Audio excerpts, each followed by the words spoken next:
You know what, Kurt? I heard about these new functions in PowerApps, Yeah. some AI functions. I got all excited. And do you know anything about this?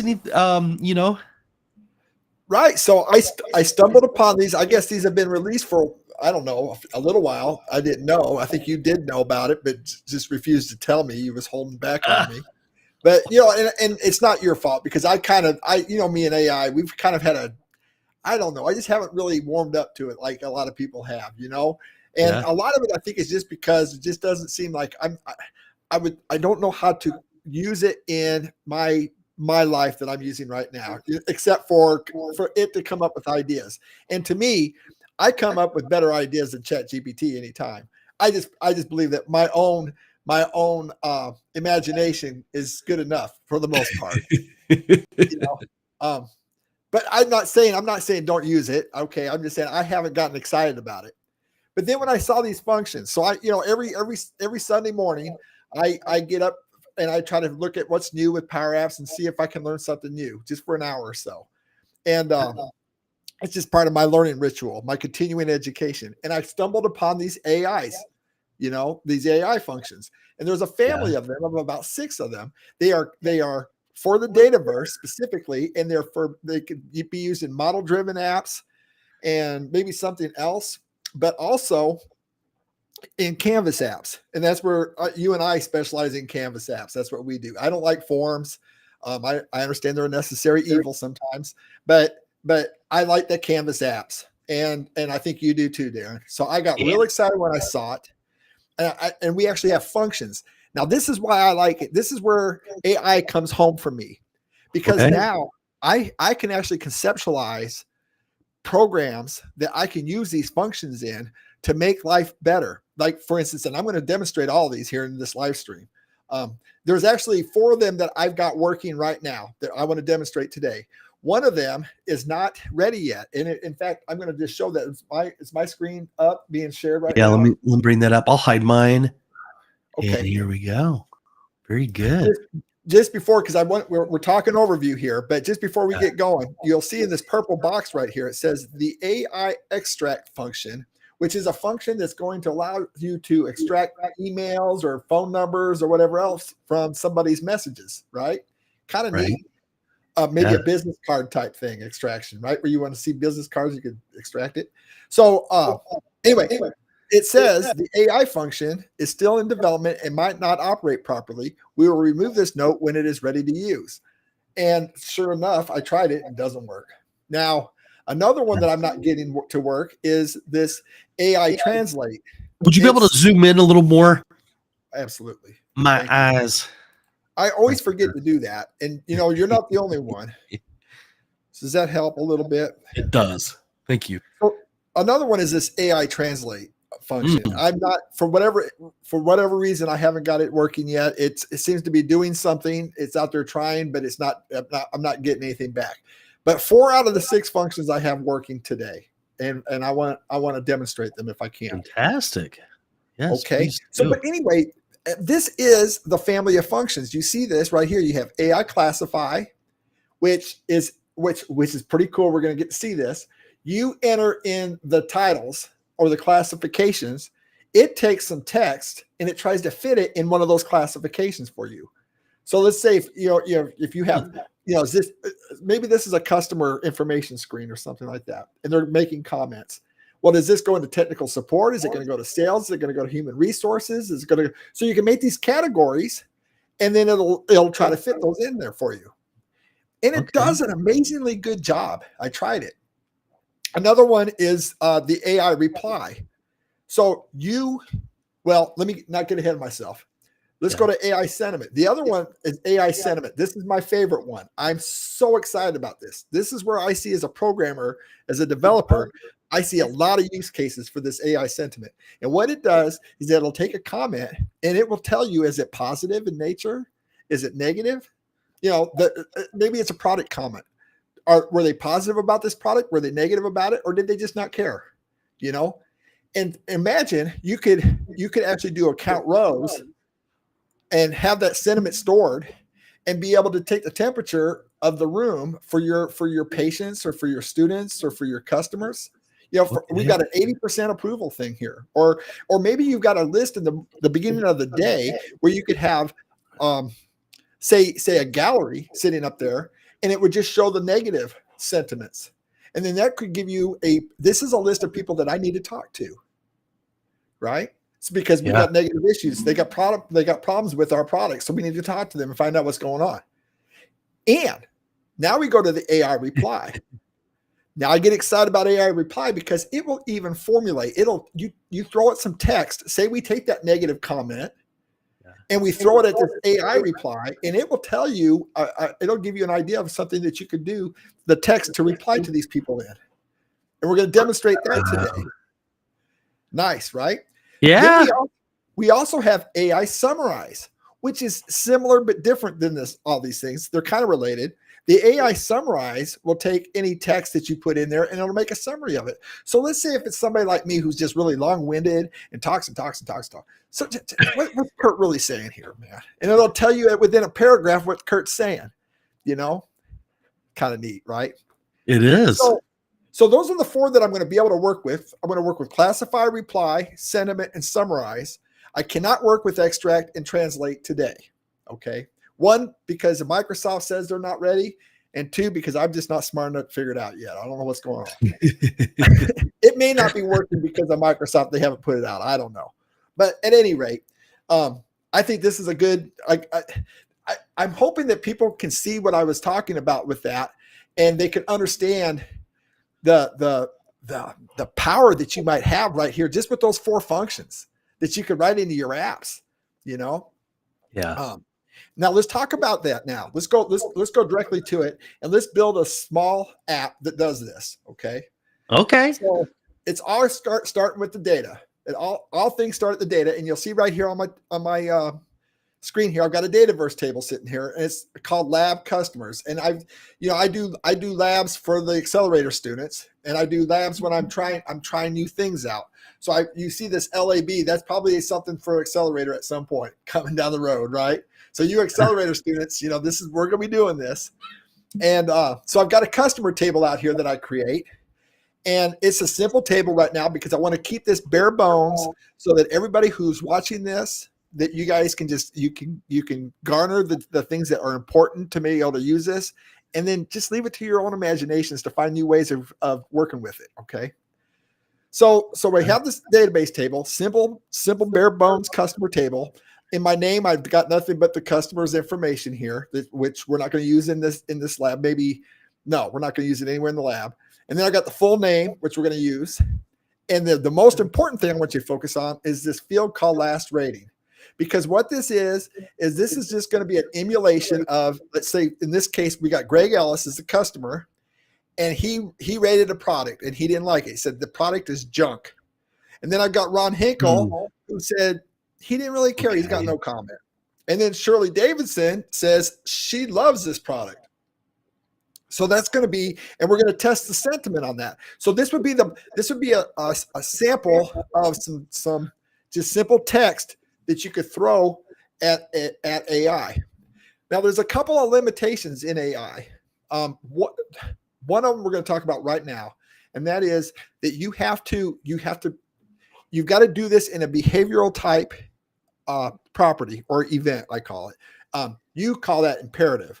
Right? You call that an imperative type property where you got the on select or the on visible. It's got to be something where you got to put code in, where you're going to need semicolons, right? Yeah. It's got to be in a behavioral type situation. But I found a way to make it so that you're not necessarily. We're going to find out here in just a minute. All right. So we have that. That's the first limitation I want to talk about.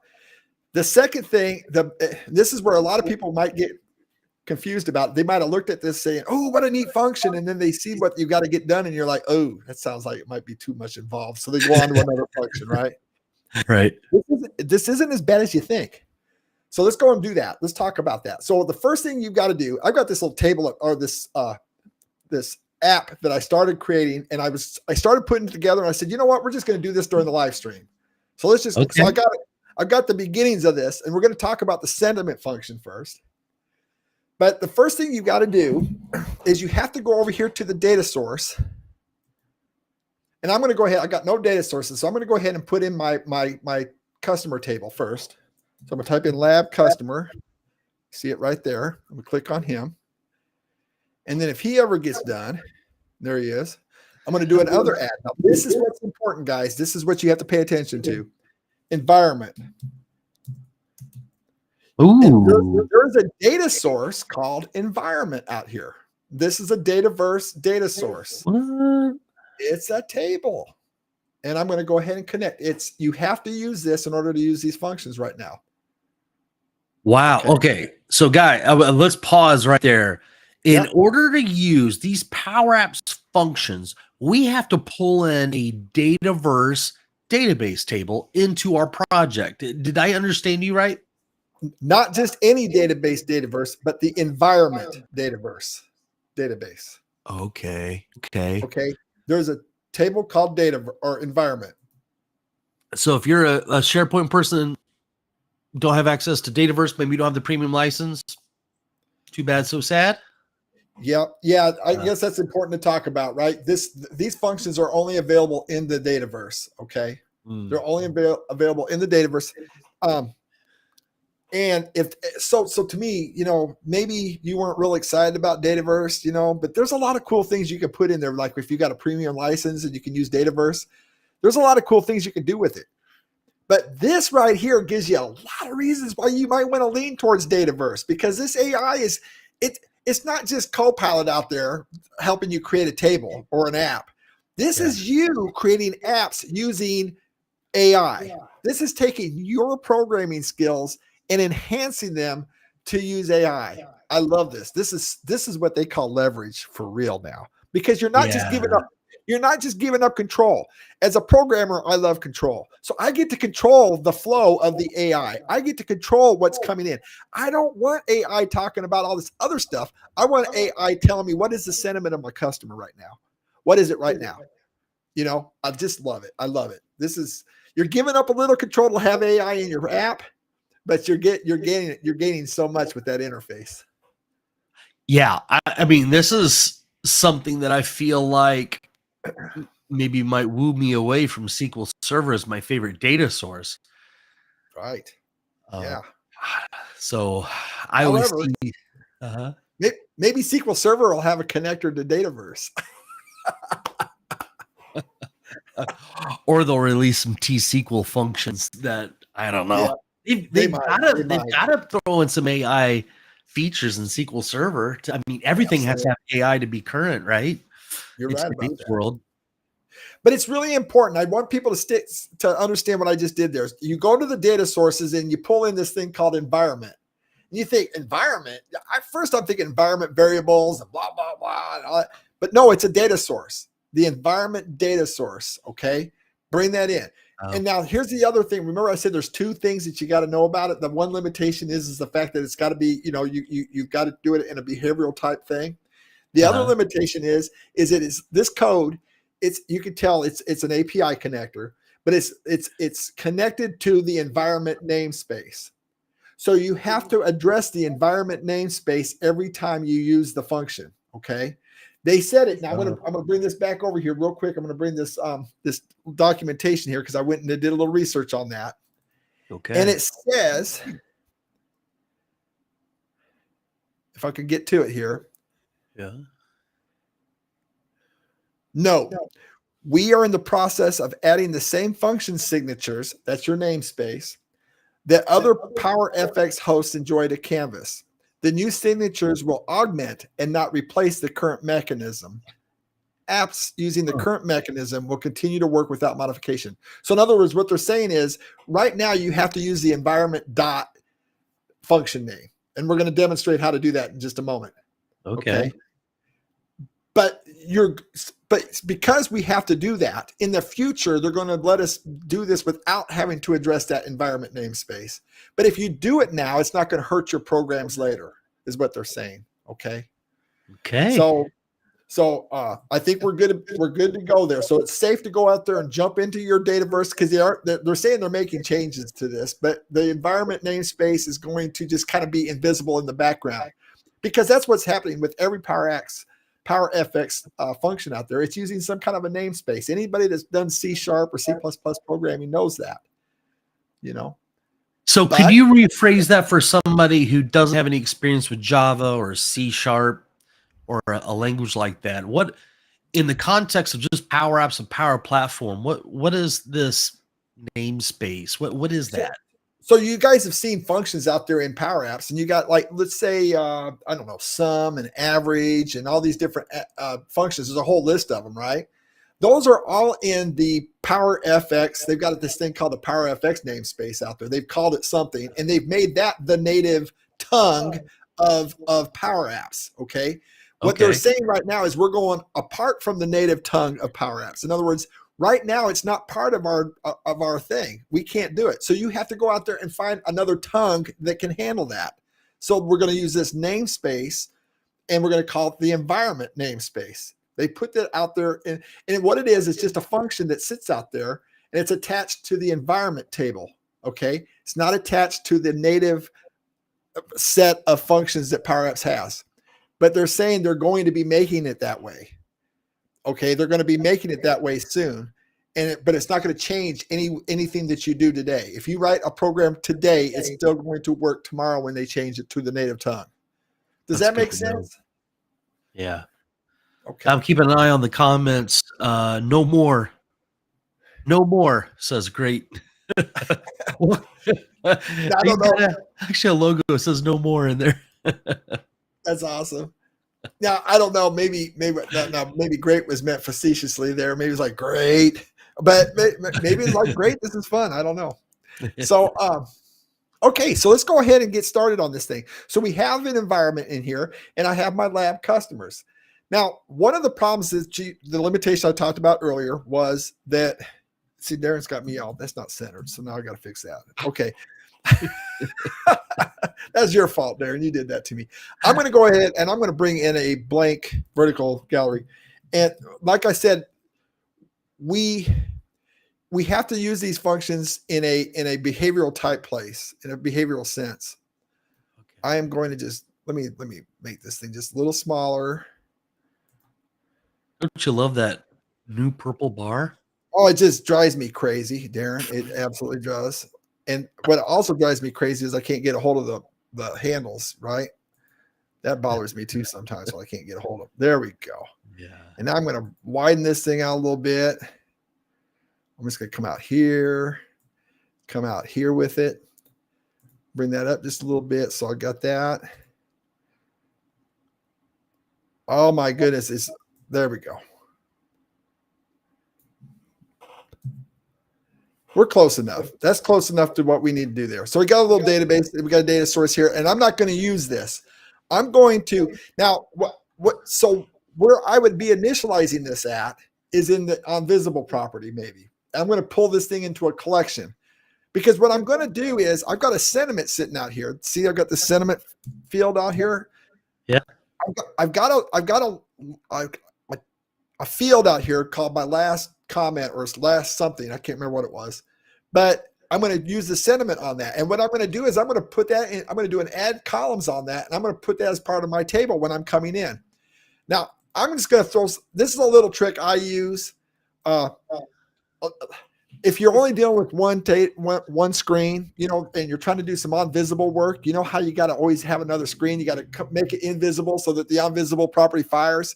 Yeah. What I do is I just put a button out here, and anything that I'm going to make in my invisible, I would put in this button. That way I could just click the button, and that's kind of like my initializer, right? Sounds like a pro move. What's that? I said it sounds like a pro move. It's a pro move. I'm gonna call this create collection. I'm just gonna. Oh, I didn't want to do that to my button here. TN collect, and then I'm gonna put here.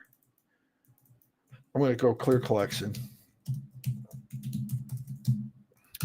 Okay, so we've got that there. And then what I'm going to do now this is where this is how you set this up. This is how you create the variable. We're going to go ahead and create it. We're going to implement the function and put it in a collection. Okay. So I'm going to say clear collect.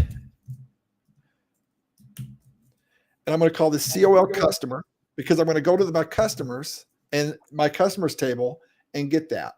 But what I'm going to do first is I'm going to do an add columns here. And I'm going to go to lab customers because that's the data source, the persistent data source I'm using.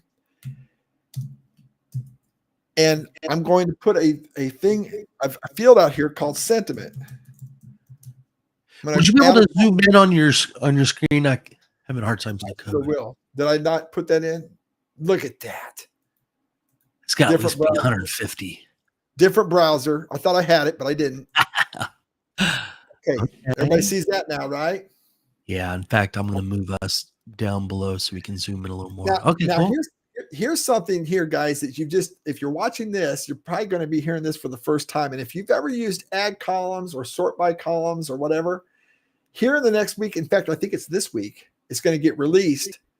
And they've got a version number I saw, but I don't remember what it was. But you're not going to need to use these double quotes anymore. That's coming up.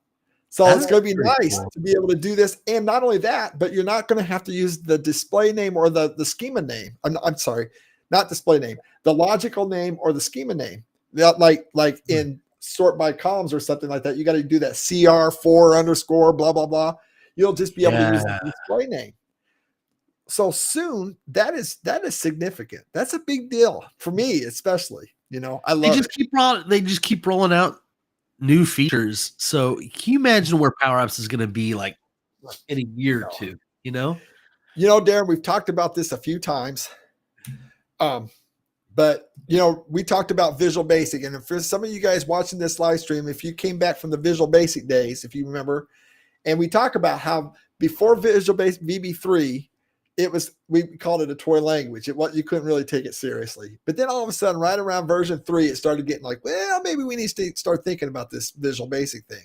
And then when it came out to 4 and then 5 and 6, it was just like it was the golden age of programming, right? It was just like the most amazing thing ever. And then they made Visual Basic go away, and I was so depressed. And that was because their efforts are going into this. And you see how PowerApps and what you showed it to me. I think PowerApps right now is in version 3 point something, right? So that means we're right now at that same stage where it's time to start taking PowerApps seriously here, guys. It's not a toy language anymore. And I think pretty soon we're going to probably see version 4, and then it's going to be like, okay, here we are. They're working on this, guys. It's going to be slick. And I remember thinking when I first saw it, when Darren was showing it to me, I thought, this is a toy language. This is just the dumbest stuff. But man, I am so on the bandwagon now. I absolutely love it. It's, and they just keep making it better. So here we go. So we got a collection. I'm doing a clear collect. I've got the collection name. And then I'm doing an add columns to the lab customers, the persistent table. So in other words, customers doesn't have a sentiment field. So I want to put a sentiment field on it. And that's why add columns is like my favorite function, because I can put stuff on there and add it to the normal table, but I don't change the underlying data. It's just there in memory. So I've got a memory field hanging off the side there. And what I'm going to do is I'm going to invoke the AI function right now. And I'm going to take its output and put it in that sentiment, so I don't have to keep playing with the AI function. I can go out there and have it as part of my table now and carry it with me everywhere I go. So here we are, folks, right now. So remember when we had to bring in the data source environment. So I'm going to go ahead and do that right now. And you'll see environment comes right up. But look at this. Look at the IntelliSense here. Look at this .classify, .extract, and we got AI.sentiment. I'm going to go ahead and click that right there. Wow. Okay. Neat, right? So then what's in that database table? That's what my mind is having a hard time jumping. That is all the functions that they've assorted, they put in that. Yeah. So are you able to go into Dataverse and look and see what's in that table? I'm just so curious. Well, I don't know, but let's go down that path, and let's go do an exploration after we get this one done. Okay. Because that is a good one. And you know what? We might end up going down that path and realizing that needs to be another live stream. Okay.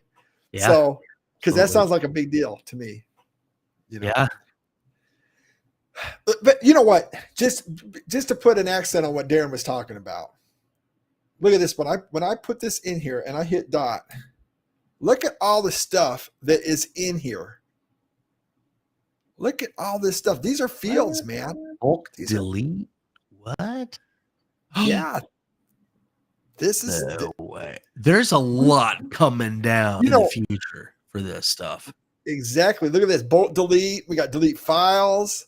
This is going to be neat stuff right here, folks.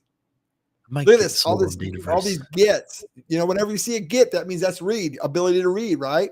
So when you see get auto number seed, get entity, get job stats, these are things coming.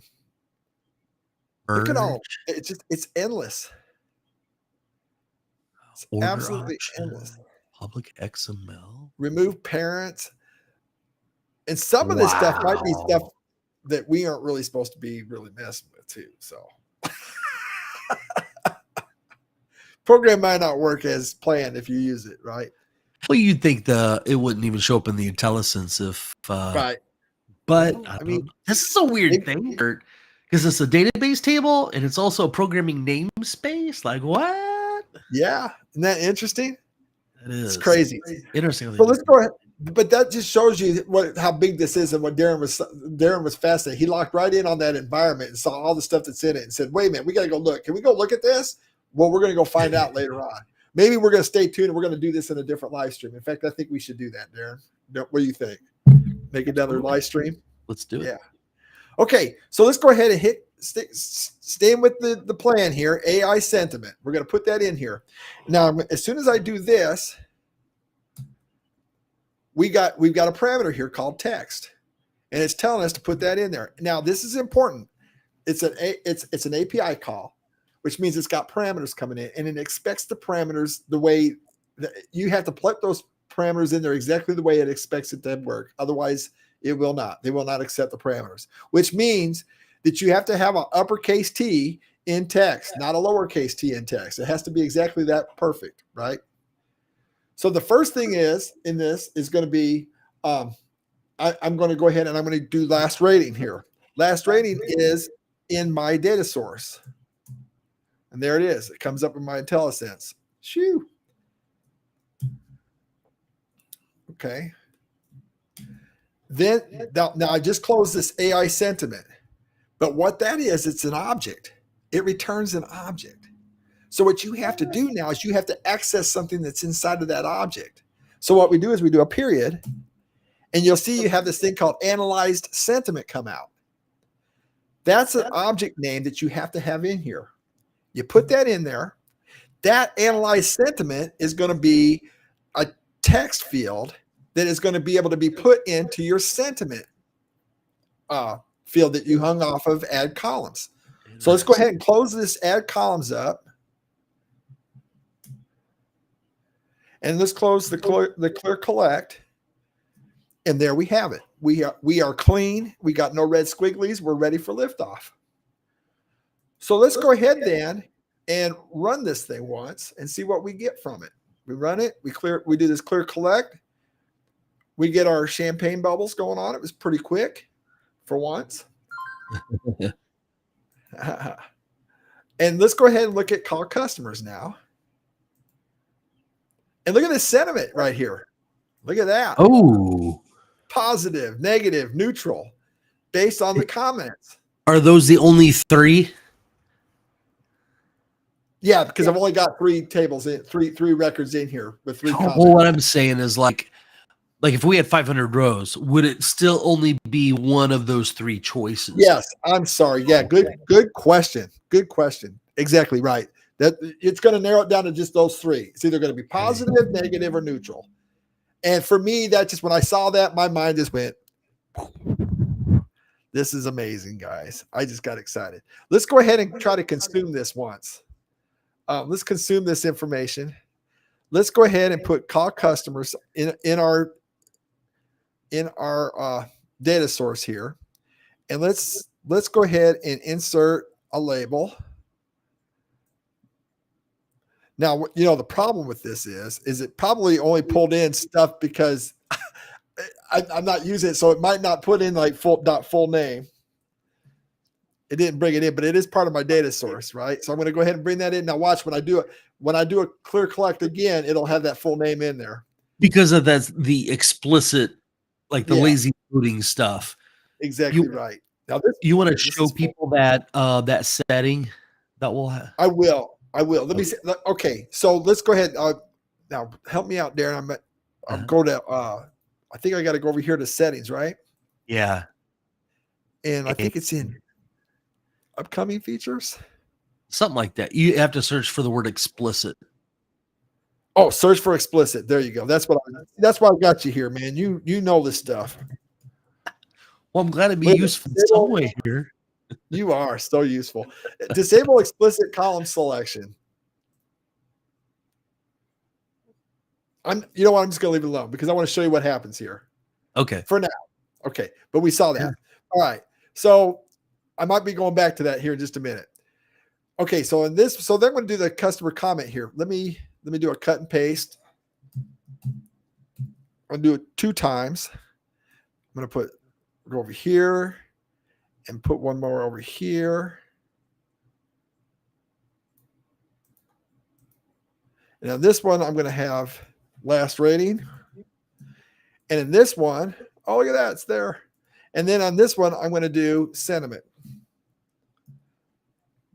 Bam. Look at that. Now, watch what happens when I run this and do a clear collect now.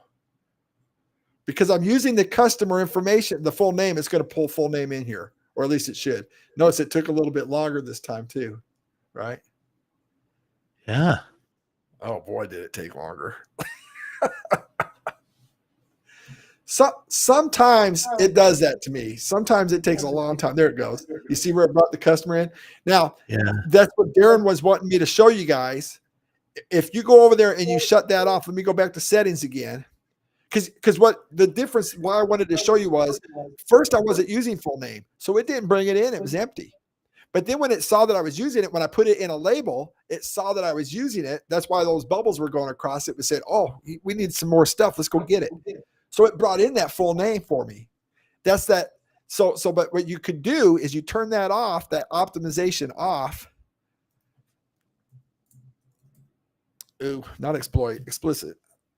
Okay, if I turn that off or turn it on, I'm sorry, where I disable it, or if I disable it, then it will bring all that stuff in automatically. It doesn't have to think about it. Okay.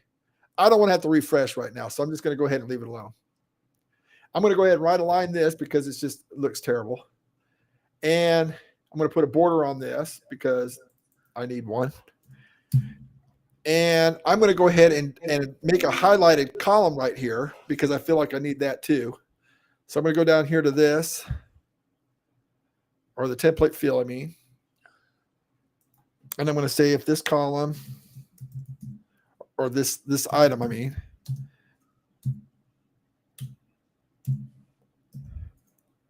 dot is selected, comma, color dot light blue, else, close that up. And now I've got I can tell what row I'm on. That's going to come into play in here in just a minute. I'm going to make this small just because we're only working with just a few records because I want to show you another function in here in just a moment. I'm going to go ahead and save this. That way, if bad things happen, we've got a stopping point. So I showed you how to do this environment, set this up right here, and that's within add columns. But let's go ahead and do another one where we're going to actually, you'll see where Shirley Davidson loved the product and it was positive. Greg Ellis said the product is junk and it was negative. So maybe let's say we had an app here that was going to have to reply to these people.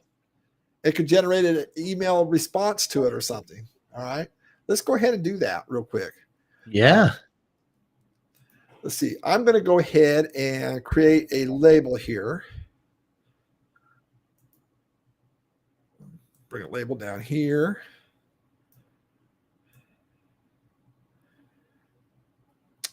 I'll just put it right about I don't know, about right there. This is cool. And then I'm going to do another label. Let me put a border on that just so that we got one on there.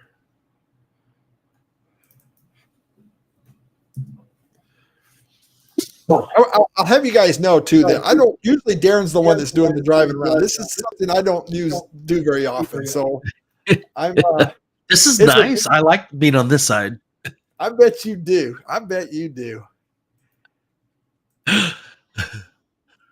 Gives you a little bit of a break, but let me tell you, it's not as easy as it looks, folks. It's really not. Yeah. Okay, and I'm going to go in this text. I'm going to say potential reply to selected customer comment. Let's make that a little bit wider. Let's go ahead and put that at about 15. Let's change the font to bold. I like bold and stuff. I like lots of bold comments. I'm a bold kind of guy. Oh, what just happened there? Oh, what happened? I changed. I wasn't off of it yet, and I went down. I down arrowed. That's close enough, right? Yeah. Good enough. Yeah. Darren? Let's do it. Not gonna yell at me. I'm taking my own personal notes. I'm silently judging you. Go ahead. You are. I bet you are too. Okay. So, and make sure I've got all my notes together here. I want to change this text now. I'm going to go ahead and I'm going to make some red squigglies real quick because we're going to put the response. I'm going to have a button that's going to get the response, and I'm going to put it in this variable so we can use it with an update context, which is my favorite thing. Let's go ahead and insert a button.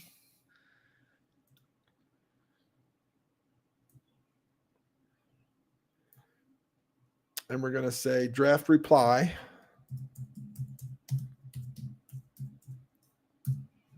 Okay. And in here,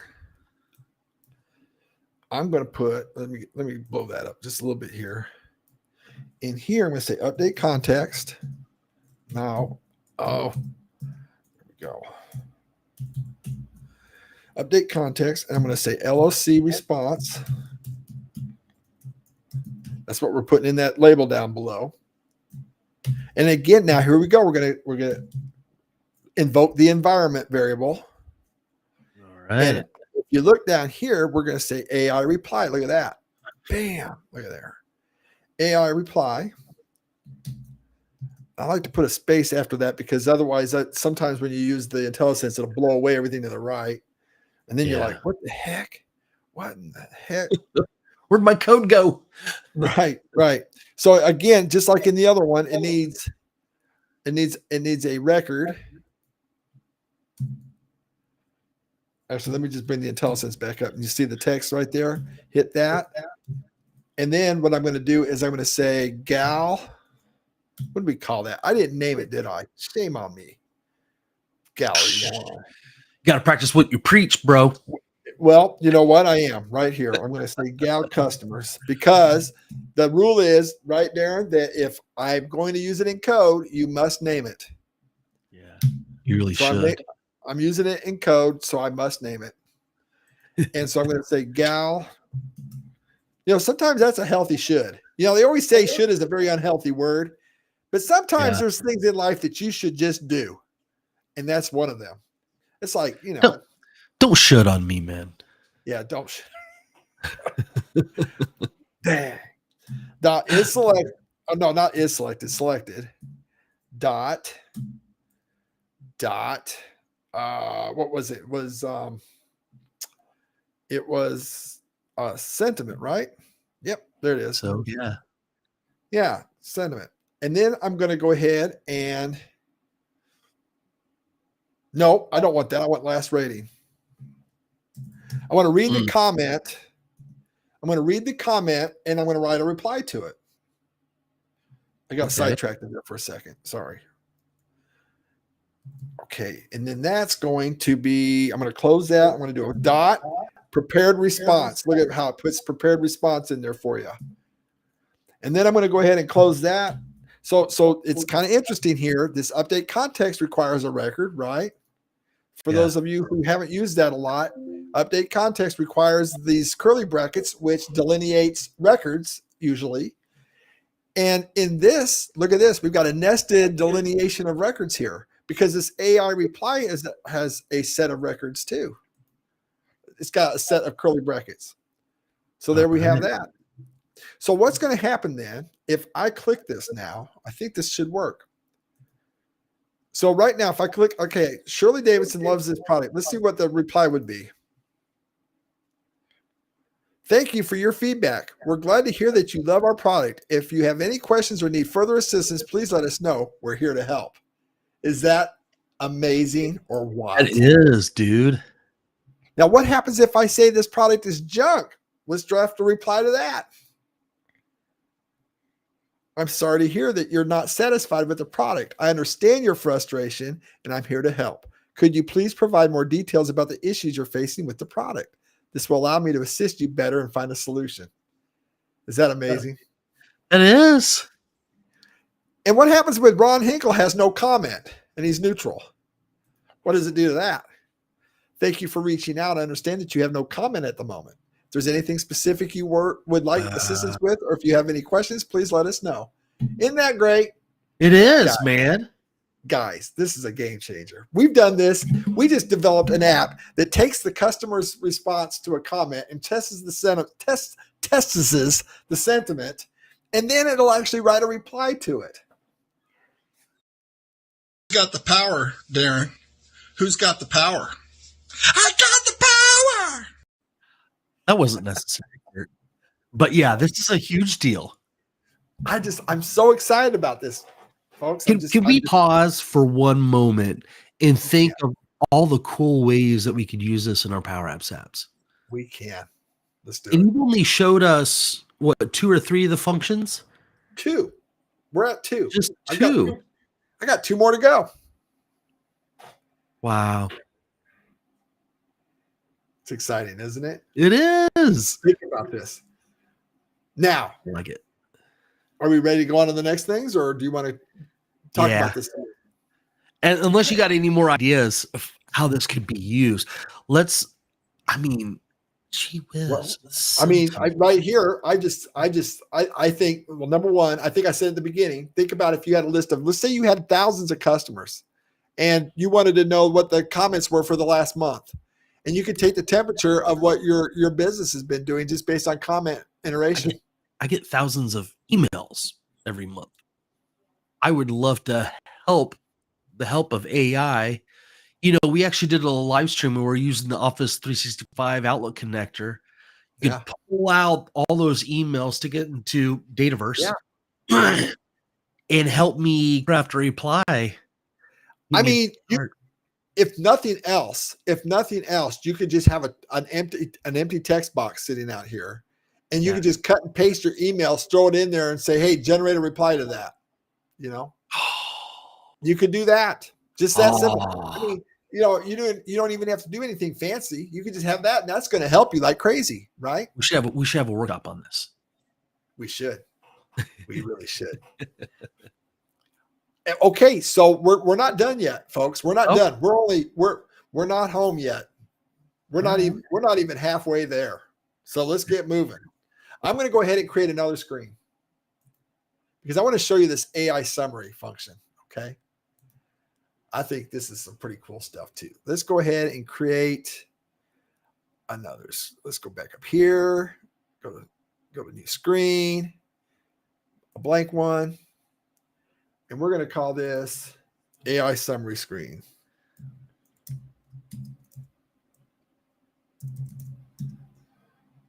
Okay, just like that. And let's see. So I'm going to close this up so I can just see that. Let's go ahead and insert a couple labels. We'll just do one for now. Let's get that set up right.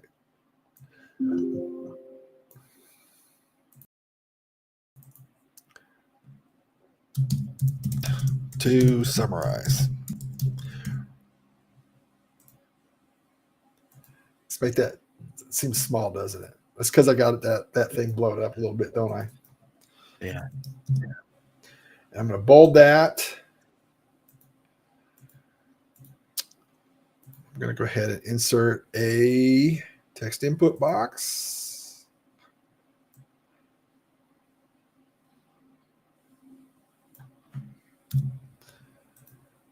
Seems awful close there. I'm going to go back down. There we go. I'm going to bring this over here. Let's just widen that up a little bit.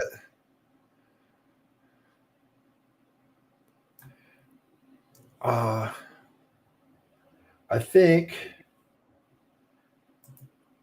it's text. I want to go to multi-line, maximum length, display mode right there. Multi-line. Okay. We've got that one now. I'm going to go ahead and copy this.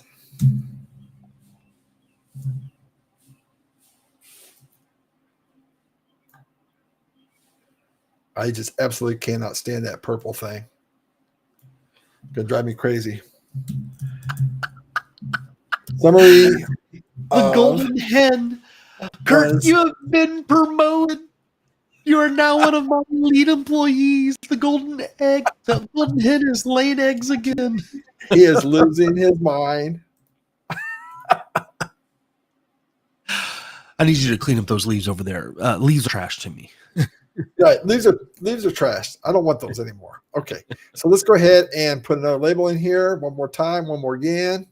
Put that right about right there. Bring this up over here. And let's put a border on him. I just kind of want to set up the prop here a little bit, guys. Just give me a minute. Just about done, too. And then I'm going to have a button down here.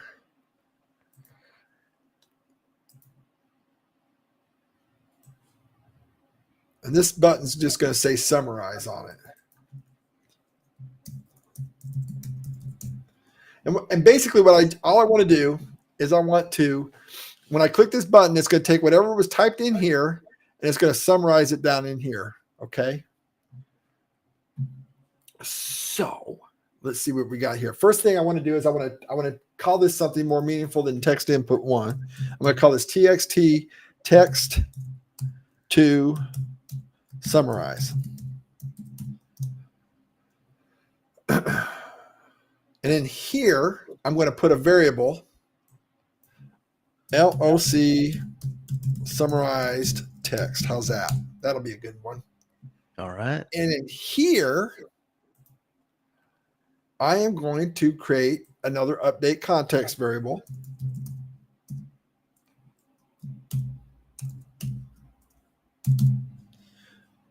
LOC. What did I call it? Did I call that? What did I call that variable? Oh, just that fast. I forgot what I called it. Did I put anything in there?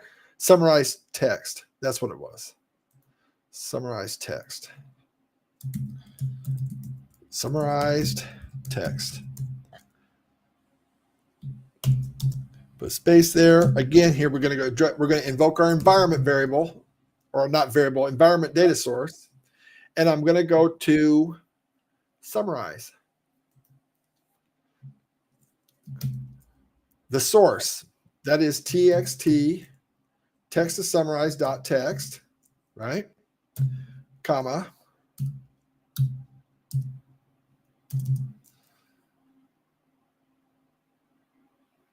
Oh, that's the only parameter I got, isn't it? I'm almost done here. We're almost done here. Really? Well, with this one. And then might be our first 1 hour live stream. Oh, no, we're not almost done with that. We're just almost done with the function. You'll notice there's a similarity with all of these, right? So the similarity is, well, let me get this closed up so we don't mess that up. Okay, that's there. What am I doing wrong here? Hold on. Let me look.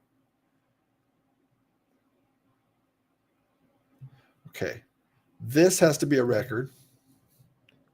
I'm pretty sure. Oops. And then this is going to be source. You know what's going to happen? It's going to blow that out, isn't it?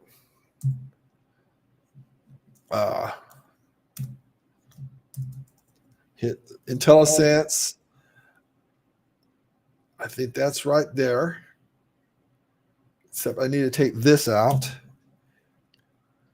And then this has to be the end of this. Needs to be delineated with a deal. One of them deals, curly bracket. So there's a similarity here to this pattern. And that's why it becomes really easy when you do this all the time. It's always the environment. You got to invoke that. The name of the function you'll see in the IntelliSense. And then the list of, and the reason why I've been really focusing on that is because sometimes they'll capitalize that first letter. See how source right here is all lowercase s? Yeah. It's got a lowercase s. But yet you always see over here, they've got a summarized text where it's capitalized over here. Before, if I was using the other functions, it would use a capital T for the text. They're not always consistent within their naming conventions with their parameters. So I always like to use that IntelliSense so that way I'm not getting things confused in my head, you know? Good point, guys. Yeah, and that's generally, back in the dark ages of DLL madness, you were the Win32 and all that stuff. You had to go in there and learn, and you had to put that signature in there just perfect. And if you just missed one misspelling, the whole thing doesn't work, man, right? So that was the hardest part about that DLL madness was the case sensitive stuff. You're bringing up a lot of trauma for me, bro. Yeah. Well, and that's what we're working with here. You're working with a dynamic link library that is on the net in an API connector. You're hooked into somebody wrote a function that has this, and I'm not dissing these guys. Seem like they're pretty smart people, but I wish they could just be a little more consistent. That's all. Yeah. Anyway, so let's see what happens here when we do this. I'm going to go ahead and run this code, and for this right here, I'm going to come over here. I'm going to show you this for just a second. I'm going to highlight this right here, this paragraph, and I'm going to copy it, and I'm going to take it off the screen, and I'm going to paste that in here. And then we're going to say, what did they just say? What did they just say? Let's see what it says. Oh no, I got a problem here. Oh no. Oh. What did I do wrong? All right, so my AI summarize was missing something here. What did I do? Oh, wait a minute. Let's see what I did. Okay. Kill the code program. What did I do wrong? It's always something, isn't it? You know why? Because I've got source in here. Well, I don't know where. You know what? The IntelliSense failed me. It failed me. Really? It needs to be text right here. Really? I think so. You notice though, it passed the IntelliSense. Yeah. And I don't think I need. I don't think I need two parameters. Let's try this here again. All right.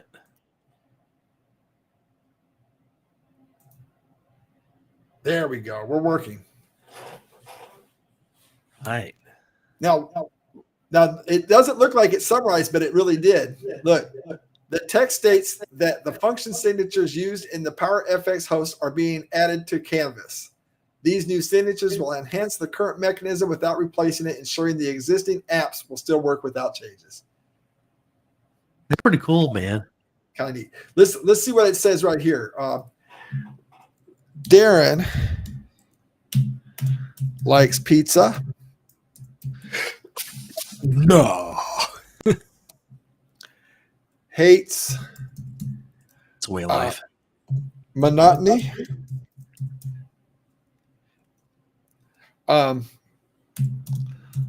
Loves his children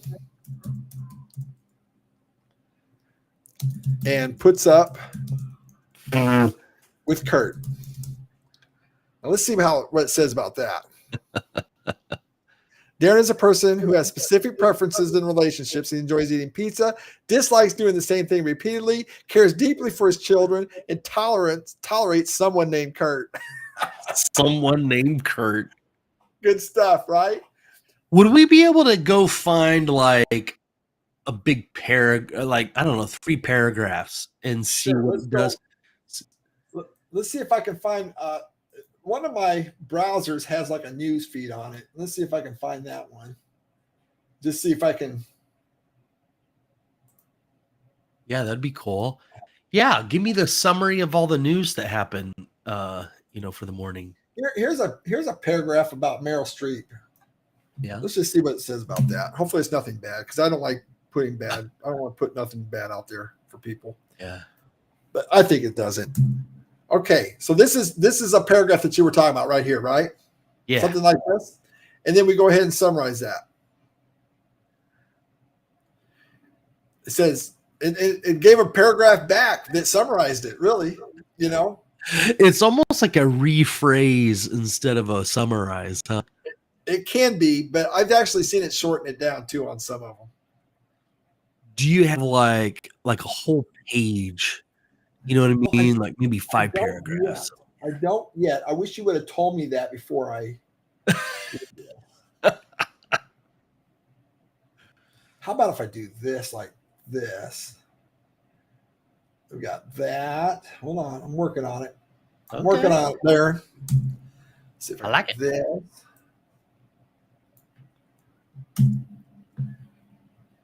And then I'm going to press enter. And I'm going to come down here and get some more stuff because, you got advertisements. Yeah. And I'm going to go Control C and put that in here. Okay, how's that? Is that enough? Yeah. Let's see what it does.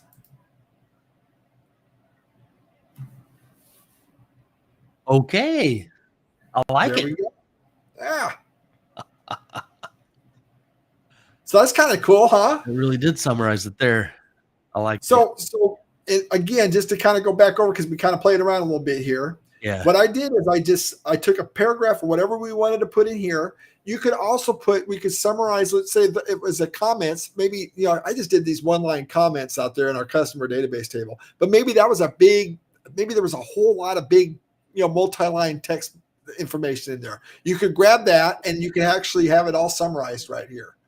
Or you can write a program that just does some summaries, that summarizes whatever you want to summarize, I like it. So far we have checked the sentiment. We've actually done some emailing, right? Replies, potential reply for an email. And then we've done a summary of stuff, right? Yeah. So we've got one more I want to do, and this one's kind of involved. I want to get into it because I got a use case for this thing. Okay. Let's get to it. I'm going to create another screen here, I think. Here, hold on a second. You go over here to my notes. Yes, right there. Look at there. Now, we're going to come up here on the screen, and we're going to do another blank. And we're going to call this AI Classify, I think. AI Classify screen. Just like that. And I'm going to go ahead and I'm going to put in insert. So how we doing so far, Darren? You liking what we're doing here? You get excited? I am. I'm going to go to ChatGPT and have it create 50 ideas of how I could use this in all my apps. That's probably the biggest way I really get value in AI is like, hey, help me brainstorm or create an outline. And then I take things out or put my stuff in or whatever. Saves tons of time, but tons. Yeah. So we're gonna go ahead and create we're gonna create this category input, a mechanism to do that. We're gonna call this TXT so category. We're doing the classify. Okay. Yep. And I'm gonna demonstrate this in just a minute, but I want to paint a screen real quick. Let's insert a button here.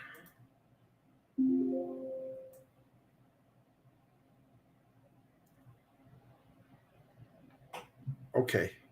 I saw this onboarding thing we had to do, huh? Mm-hmm. Okay. Button. I'm going to do it. Add category. But guys, I've not seen a whole lot of material on this yet out there. No.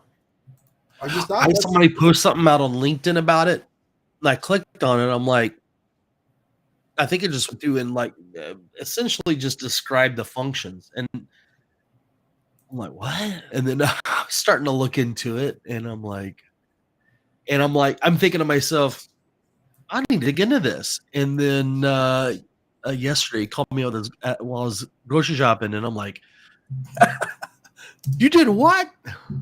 This is what we do. Yes. Guys, this is what we do. We are literally it's totally organic what we do. I'll run into something, I'll call him up, I'll say, Darren, I love this. Well, let's do a live stream. Okay. Yeah. It's what we do. It's So amazing. Illinois Ray, loving this. I need to have AI classify incidents at work, and I was going to use Power Automate. This is so amazing time. So this is amazing timing to see you do this demo, Kurt. You know what? You just made it all worth it to me. Right there. If we can help one person in this whole thing, it was worth doing this, wasn't it? Yeah, Okay. but you also have no more that said great. I'm going to do a blank vertical gallery. Put that guy right there. I don't need to do nothing with him yet, I don't think. Because I'm gonna kind of play around a little bit here. This is just taking me a little bit just to set up the prop, because it's gonna make sense here in just a minute if I ever quit clicking on stuff that I'm not supposed to click on. There we go. Don't you guys hate that? Mm-hmm. I just want to put a border on it for later. There we go. And then I want to adjust the template size on this thing. Now, what this is going to do is it's going to allow us to make some categories. And I'm just going to put a simple thing where we're just going to add categories. I'm not going to do a lot of data validation to make sure we don't have duplicates and all that. We're just going to assume that Kurt's going to make no duplications in this. But you could, this is going to be kind of a neat little app though when we're done here, I think, if I ever get done. And I really love that purple bar. It's just amazing. It really helps me. I've used it so much since it's come out. That purple bar at the top? Yeah. Okay, so then what I'm going to do is, so first thing I'm going to do is I'm going to set up, make sure I got this thing working. And I've got to make my invisible button, right? Uh-huh. And I'm going to do an insert. I'm going to make one more button here because I got to make my invisible property. Remember, I told you guys I like to do this when I'm developing. Instead of putting things on invisible, I just put in a button, and then when I'm all done, I throw it into the invisible. Yeah. And in here, I'm going to call this clear categories. Or I'm not going to call. I'm just going to say clear categories in it because we want to make sure that we initialize it to an empty collection. I'm going to create a collection that's going to be stored in this this thing here. The thing, and the gallery. I'm going to go ahead and clear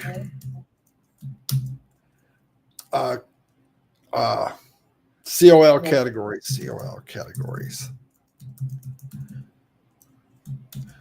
Of course, it does that. So what I always do in the front of that is I'll just do a collect real quick, and I'll take it out later just so that I don't have to look at the errors. And I'll say collect categories. Oops, COL categories. COL categories. And I'm just going to do that and that. And then that makes that all go away. And then I'll just take that line out later on. That's what I do. I know there's probably a better way, but, easy on me. So add category. Let's go ahead and inside of here, we're going to just simply add to that. Let's go ahead and bring this down.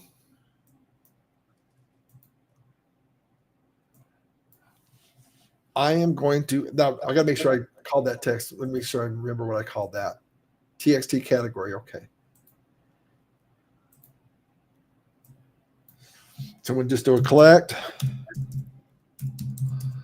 COL categories. comma, txt category.text. And then I'm going to reset the text box so it's empty again.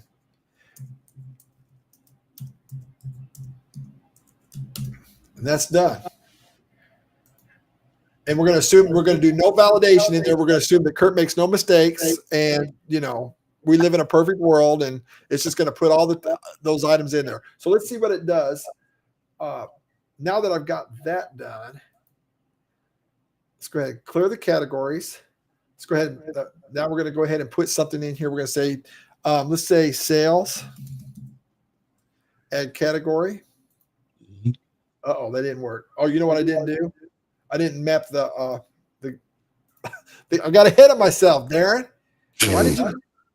Oh, COL categories. Here we go. Got to put that in there, and then I'm going to insert a label. Oops, I didn't want to insert a label. I put it right there. Maybe not. It didn't do it. What happened? Why didn't it do that? Let's try it now. Okay, I put it there. And so what I'm going to do is I'm going to have that in. Yep, just perfect. That's just beautiful. So when you have a collection, right? If you have add one item to a collection, it just automatically puts it in it creates a field called value for you, right? Right. I just absolutely love that. So this text input should have. Oh, you know why? Because I didn't delete the default there. Let's delete that. Okay. Now it's going to work the way I want it to, maybe. Technical support. Let's call one technical support. Add the category. Yay, it worked.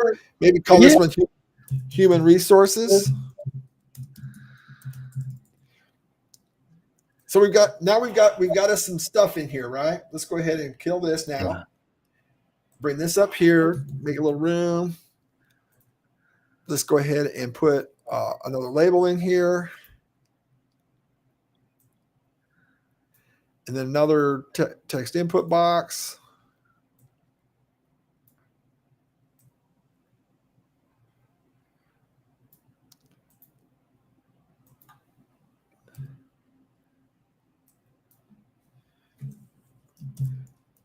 Message to support.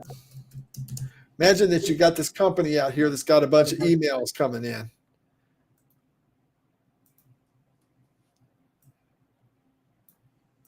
And in this one, we're going to go ahead and have a multi-line. We're going to call this TXT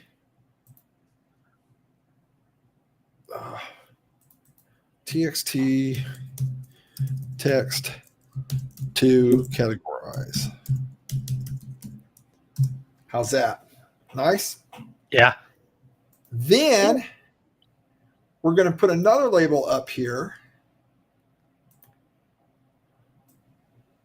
Put him right there. And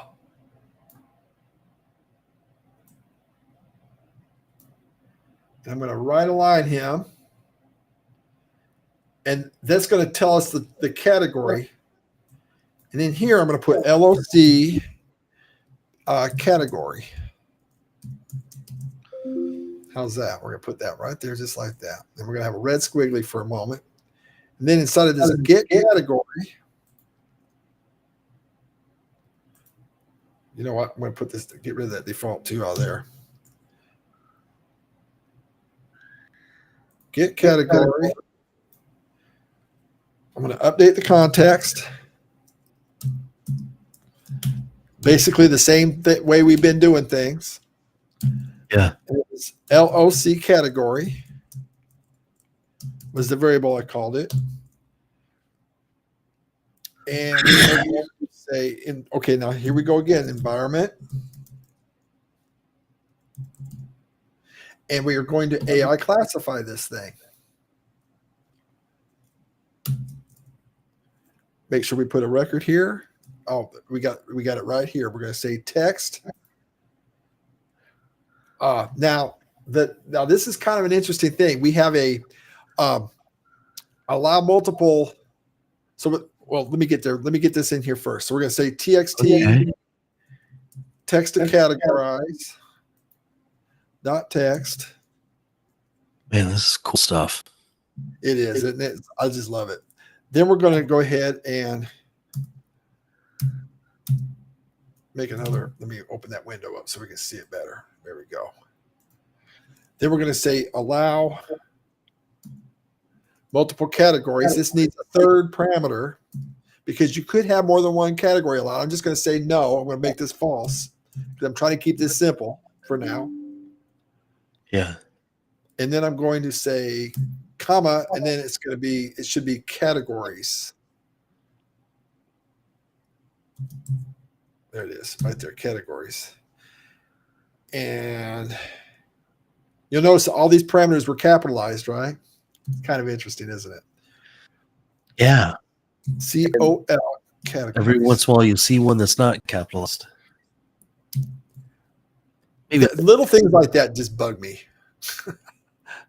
Yeah, they would. Yeah, they bug me too. I'm going to say dot, and you'll see it requires classification in there. That's going to return all that item. Is going to put it in this field called classification.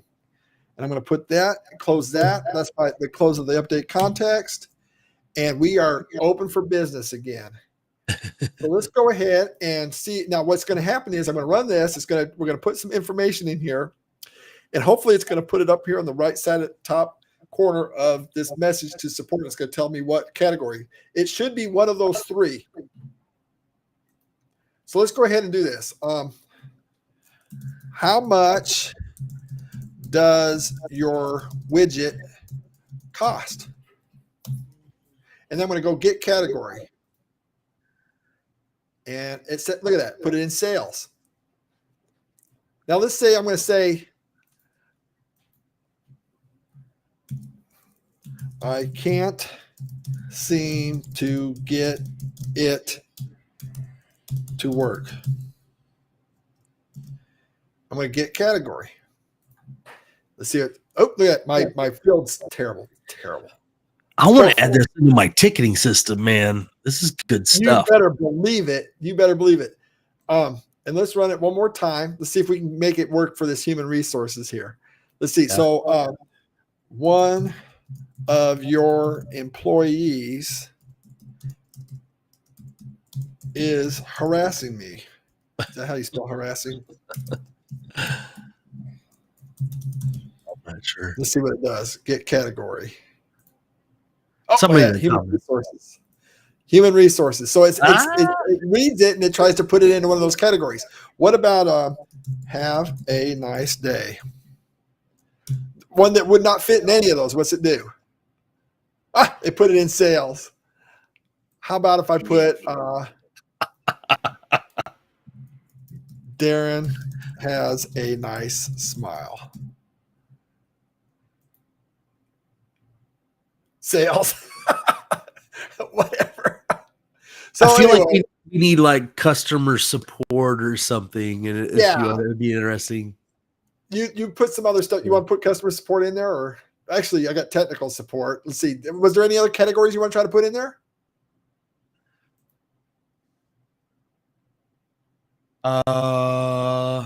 Something that has something to do with business. What's that? Maybe it doesn't even have something to do with business even. Okay. I don't know. How about if we put sports in there? Let's see if it has a sports category. Add category. And say, I don't like the Cowboys. Yeah, there you go. Let's see what it says there. I don't like the Cowboys.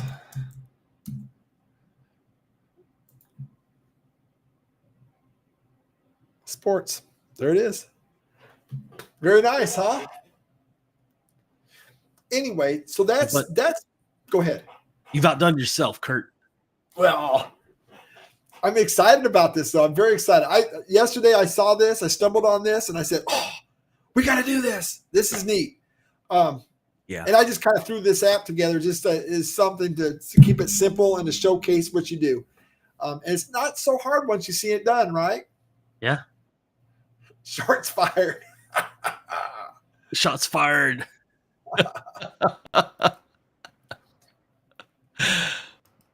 So I don't know. I guess more to come, right? And that's right. You know, remember, people pay big money for this. Now, Kurt, what's the burning question in everyone's mind right now? Are you still there? Did you freeze up? Yeah, I'm here. What's the burning question in everybody's mind right now? What's Kurt going to do next? Oh, reason YouTube thinks you're going to like this video next. Let's see if they're right. Or you can select this playlist, which I've selected for you based on the content you're currently watching. Guys, gotta hurry. Click one of them.